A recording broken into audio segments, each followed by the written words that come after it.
Joining me now here on set, NBC News Homeland Security correspondent Julia Ainsley. Julia, thank you so much for joining me. What is the next step here?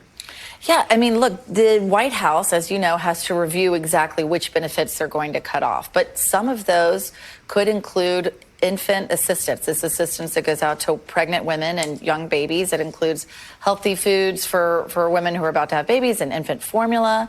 That has always been something that's been protected, but they're looking at whether or not that can cut off. I understand, as I believe you understand as well, that they aren't trying to go after free and reduced lunch programs for undocumented children. At least not yet. At least not yet. You're right. They don't rule anything out yet.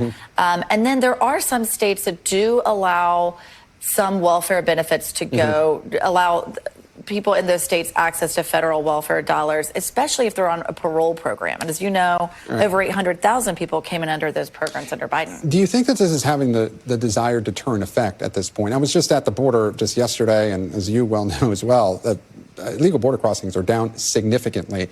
Is, you know, besides the tightening of asylum restrictions, essentially shutting down the asylum program, but also halting some of these programs in the interior, is it having the desired effect? You know, I don't know exactly if that is the thing that we see on these messages from people telling their family members to come or people communicating with smugglers, the messages that go out. It seems more likely like what you're seeing, that people are not being able to cross the border in the immediate effect. So it begs the question, is it necessary to cut off some of these benefits to go through this amount of pain for, you know, it could be young children, so that that message somehow trickles down to the person who's thinking about leaving Venezuela? It's not clear that that's the direct deterrent effect that they wanted to have, but certainly it does serve to try to show the base that none of their federal tax dollars will go toward these things, although we should point out that emergency rooms still need to take care of anyone who walks through the door. So if someone's not being able to get life-saving nutrition, those people could end up in your emergency room. These measures are expected to get an avalanche of legal challenges, are they not? Yeah, of course, as we've seen for legal challenges across a lot of these executive orders. And some states could say that they're burdened by not being able to give out that medicine because or nutrition or whatever those assistance programs might be, because then they have to deal with the after effects.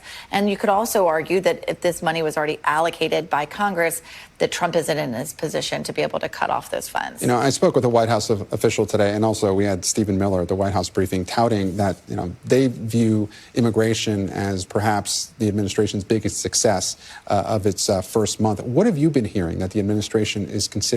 What other measures are they considering that they haven't implemented yet? I understand there's a stack of executive orders that, you know, whether that's metaphorical or not, but that Trump can continue to drip out, to continue to make news on immigration. I think at the border, sure, they can call that a success, although, of course, it's challenged because they've completely shut down the asylum process at the border.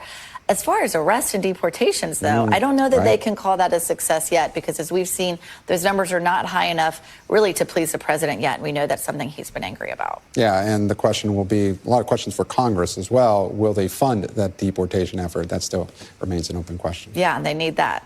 Julia Ainsley, our Homeland Security correspondent. Thanks so much. Thanks for watching. Stay updated.